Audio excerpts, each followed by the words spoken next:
My story begins with a Jewish priest, Zacharias, who lived when Herod was king of Judea.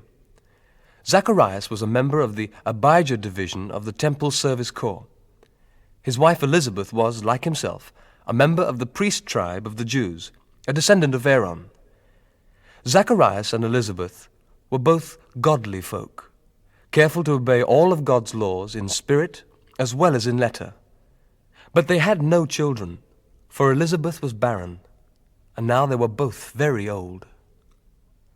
One day, as Zacharias was going about his work in the temple, for his division was on duty that week, the honor fell to him by lot to enter the inner sanctuary and burn incense before the Lord.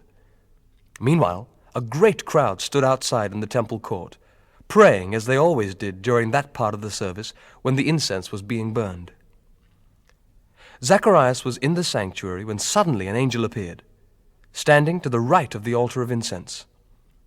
Well, Zacharias was startled and terrified. But the angel said, "Don't be afraid, Zacharias, for I have come to tell you that God has heard your prayer, and your wife Elizabeth will bear you a son. And you are to name him John.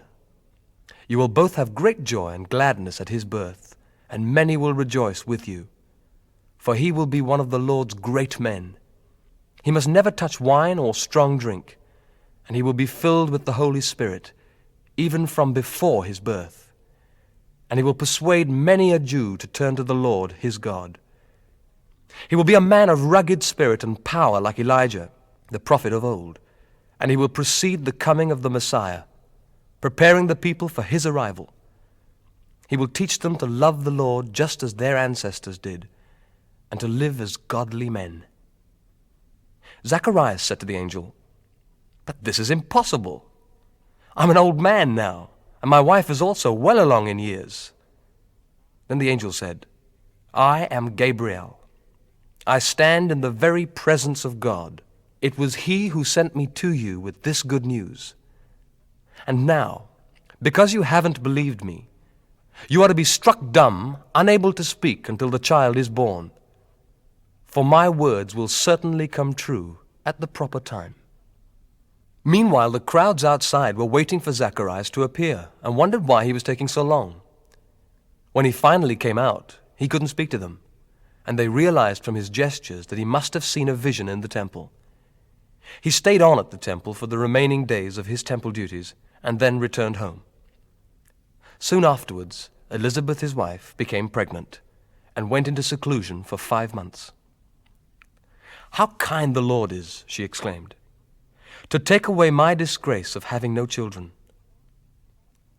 The following month, God sent the angel Gabriel to Nazareth, a village in Galilee, to a virgin, Mary, engaged to be married to a man named Joseph, a descendant of King David. Gabriel appeared to her and said, "I salute you, favored lady. The Lord is with you." Confused and disturbed, Mary tried to think what the angel could mean. "Don't be frightened, Mary," the angel told her, "for God has decided to bless you wonderfully. Very soon now you will become pregnant and have a baby boy, and you are to name him Jesus. He will be very great and will be called the Son of God, and the Lord will give him the throne of his ancestor David, and he will reign over Israel forever. His kingdom will never end." Mary asked the angel, "But how can I have a baby? I am a virgin." The angel replied, "The Holy Spirit will come upon you, and the power of God will overshadow you. So the baby born to you will be utterly holy, the Son of God. Furthermore, 6 months ago your cousin Elizabeth, the barren one they called her, became pregnant in her old age.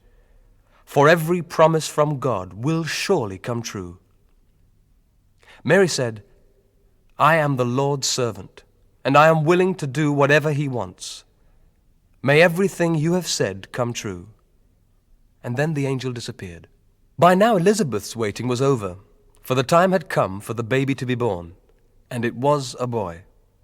The word spread quickly to her neighbors and relatives of how kind the Lord had been to her, and everyone rejoiced. When the baby was 8 days old, all the relatives and friends came for the circumcision ceremony. They all assumed the baby's name would be Zacharias, after his father, But Elizabeth said, "No, he must be named John." "What?" they exclaimed. "There is no one in all your family by that name." So they asked the baby's father, talking to him by gestures. He motioned for a piece of paper, and to everyone's surprise wrote, "His name is John." Instantly Zacharias could speak again, and he began praising God. Wonder fell upon the whole neighborhood, and the news of what had happened spread through the Judean hills, and everyone who heard about it took it to heart and asked, "I wonder what this child will turn out to be, for the hand of the Lord is surely upon him in some special way." The little boy greatly loved God, and when he grew up, he lived out in the lonely wilderness until he began his public ministry to Israel. About this time, Caesar Augustus, the Roman emperor, decreed that a census should be taken throughout the nation. This census was taken when Quirinius was governor of Syria. Everyone was required to return to his ancestral home for this registration. And because Joseph was a member of the royal line, he had to go to Bethlehem in Judea, King David's ancient home, journeying there from the Galilean province of Nazareth. He took with him Mary, his fiancée, who was obviously pregnant by this time. While they were there, the time came for her baby to be born, and she gave birth to her first child, a son. She wrapped him in a blanket and laid him in a manger, because there was no room for them in the village inn.